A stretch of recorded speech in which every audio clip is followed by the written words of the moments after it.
Hello all, welcome back to my channel. ఇవాల్టి video వచ్చేసి basic dressing tips చెప్పబోతున్నాను. Basic tips అన్నమాట. So ఇంకా లేట్ చేయకుండా ఈ వీడియోని అయితే నేను స్టార్ట్ చేస్తాను. ముందుగా మీరు ఎవరైనా నా ఛానల్ని సబ్స్క్రైబ్ చేసుకోకపోతే సబ్స్క్రైబ్ చేసుకోండి అండ్ పక్కనే ఉన్న బెల్ ఐకాన్ని క్లిక్ చేయండి. నేను ఏదైనా వీడియో పెట్టగానే మీకు నోటిఫికేషన్ వస్తుంది.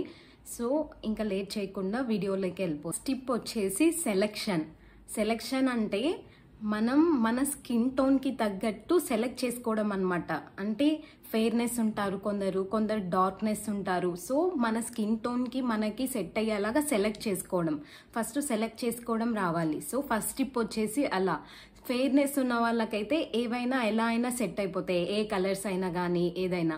కొంచెం డార్క్నెస్ ఉన్న వాళ్ళకి లిమిటెడ్గా సెట్ అవుతాయి. సో మీ స్కిన్ టోన్ మీ పట్టి అలా మీరు సెలెక్ట్ చేసుకోవాలి. సెకండ్ టిప్ వచ్చేసి ఫిట్టింగ్ అంటే టాప్ ఫిట్టింగ్ కాదు నేను చెప్పేది, బాటమ్ ఫిట్టింగ్ అంటే కొందరు లెగ్గిన్స్ వేస్తూ ఉంటారు, కొందరు ప్లాజోస్ వేస్తారు.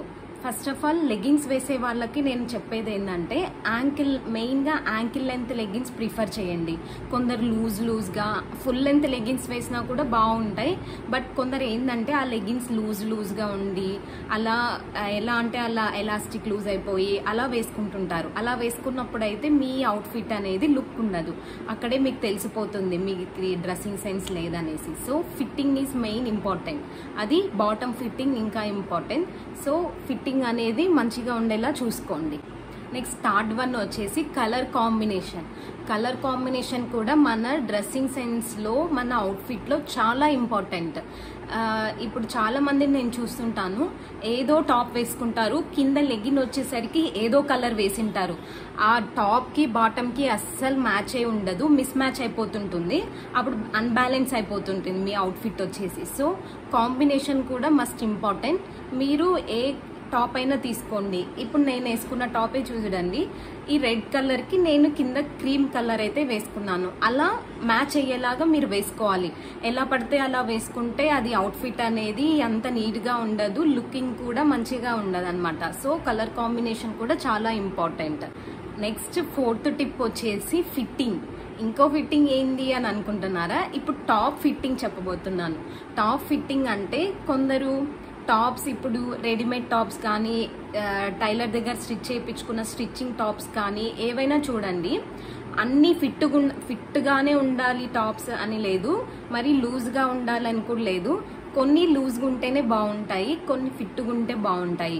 ఇప్పుడు జీన్స్ మీదకి పేరప్ చేసే కుర్తాస్ కొంచెం లూజ్గా ఉంటేనే బాగుంటాయి. ఆ కుర్తాస్ కొంచెం లూజ్గా ప్లెయిన్ కుర్తాస్ అయితే జీన్స్ మీదకి బాగా సెట్ అవుతాయి. సో అలా కొన్ని రెడీమేడ్ కుర్తాస్ అయితే కొంచెం లూజ్ ఉంటేనే లుక్ బాగుంటుంది. అలా టాప్ ఫిట్టింగ్ అనేది చాలా ఇంపార్టెంట్ మన డ్రెస్సింగ్ సెన్స్లో కూడా. సో టాప్ ఫిట్టింగ్ అనేది మనకి తగ్గట్టు, మన కంఫర్టబుల్కి తగ్గట్టుగా ఫిట్టింగ్ బాగుండేలాగా చూసుకోండి. సో మెయిన్ మీరు స్టిచ్చింగ్ చేయించే పార్ట్ అయితే మీ మంచి టైలర్ని అయితే చూస్ చేసుకోవాలి. చాలా మందిని చూస్తుంటా నేను, కింద జీన్స్ వేస్తారు, పైన టాప్ అయితే చాలా ఫిట్గా ఉంటుంది, ఏదేదో ప్యాటర్న్స్ వేసి నింటారు. అలా వేస్తే అది అసలు అన్బ్యాలెన్స్డ్గా అయిపోతుంది, అది అసలు అవుట్ఫిట్ అసలు లుక్కే బాగుండదు. సో జీన్స్ పేరప్ చేసినప్పుడు మీరు టాప్ అనేది కొంచెం లూజ్గా ఉంటేనే బాగుంటుంది మీ కుర్తా. ఇంకొకటి మెయిన్ ఏంటంటే జీన్స్ మీదకి పేరప్ చేసేటప్పుడు లాంగ్ కుర్తీస్ వచ్చేసి కొంచెం ప్లెయిన్ సాలిడ్ కుర్తాస్ అయితే బాగుంటాయి. ఇంకా రెడీమేడ్ కుర్తాస్ కొంచెం లూజ్ ఉన్నా పర్లేదు, బాగుంటుంది ఫిట్టింగ్. సో అలా ఫిట్టింగ్ కొందరు చాలా టైట్ ఫిట్టింగ్స్ వేసుకుంటుంటారు, అలా లుక్ అయితే చాలా బాగుండదు అనమాట. సో ఫిట్టింగ్ బాగుండేలాగా చూసుకోండి. నెక్స్ట్ టిప్ వచ్చేసి దుప్పటా అంటే ఇప్పుడు మనం డ్రెస్ వేసుకున్నప్పుడు మన కుర్తీ అండ్ బాటమ్ లైట్గా సింపుల్గా ఉన్నప్పుడు మనం అది దుప్పటాతో పేరప్ చేస్తే అది హెవీ లుక్ వచ్చేస్తుంది, ఒక గ్రాండ్ లుక్ అనేది క్రియేట్ అవుతుంది. సో అలా దుప్పటాతో పేరప్ చేయడం నేర్చుకోండి, అప్పుడు మీకు అవుట్ఫిట్ అనేది చాలా లుక్ ఉంటుంది. ఒకవేళ దుపట్టా లైట్ ఉండి మన డ్రెస్ హెవీ ఉన్నప్పుడు లైట్ దుపట్టా తీసుకోండి, సింపుల్గా ఉన్నవి, అప్పుడు సింపుల్గా ఉంటాయి. సో దుపట్టా పేరప్ చేసినప్పుడు లుక్ అయితే చాలా బాగుంటుంది. ఇంకోటి ఈ దుపట్టాస్ పేరప్ చేసేటప్పుడు ఎక్కువగా మోనోక్రోమాటిక్ ప్యాటర్న్ ఫాలో అయితే ఇంకా చాలా బాగుంటుంది.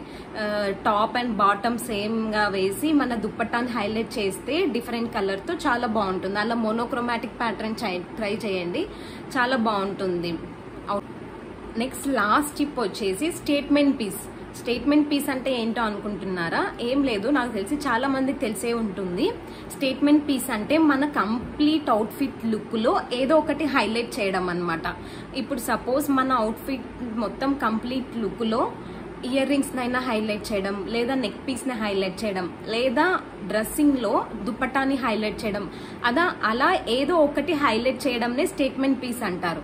అలా ఏదో ఒకటి పర్టికులర్ గా మీరు హైలైట్ చేయడం వల్ల మీ కంప్లీట్ అవుట్ఫిట్ కూడా లుక్ అనేది చాలా బాగా కనిపిస్తుంది. ఎదురుగా ఎవరైనా చూసే వాళ్ళకు కూడా నీట్ గా, సింపుల్ గా, ప్రొఫెషనల్ గా అనిపిస్తుంది, డీసెంట్ గా. అలా ఏదో ఒకటి హైలైట్ చేయడం నేర్చుకోండి. ఇంకొకటి, మన డ్రెస్ అంతా సింపుల్ గా ఉన్నప్పుడు దానికి తగ్గట్టు మన ఫుట్ వేర్ కొంచెం గ్రాండ్ లుక్ అనిపించినా బాగుంటుంది. లేదు, మీరు ఇయర్ రింగ్స్ ని హైలైట్ చేసినప్పుడు సింపుల్ నెక్ పీస్ వేసి సింపుల్ డ్రెస్ వేస్తే అలా హైలైటింగ్ గా చాలా బాగుంటుంది. సో మీ కంప్లీట్ అవుట్ఫిట్ లుక్ లో ఏదో ఒకటి హైలైట్ చేయడం నేర్చుకోండి. అప్పుడు కంప్లీట్ మీ అవుట్ఫిట్ లుక్ చూడడానికి కూడా చాలా బాగుంటుంది. సో ఇవండి some basic dressing sense tips to improve dressing sense. So ఈ టిప్స్ అన్ని మీకు నచ్చుతాయని అనుకుంటున్నాను. సో మీకు నచ్చితే నా వీడియోని లైక్ చేసి షేర్ చేయండి అండ్ సబ్స్క్రైబ్ చేసుకోవడం మర్చిపోకండి. బాయ్.